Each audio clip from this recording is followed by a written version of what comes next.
Париж Гарден, сграда 2, етаж 2, над магазини. Апартамент 1. Достатъчно голям коридор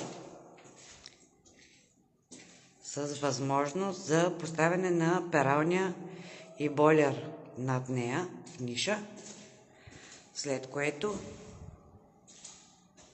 не много голяма, но достатъчно голяма баня с тоалетна,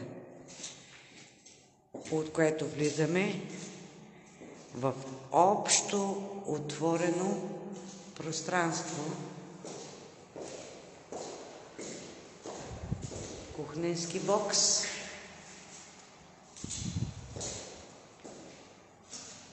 и ето тази част може да остане за спалня.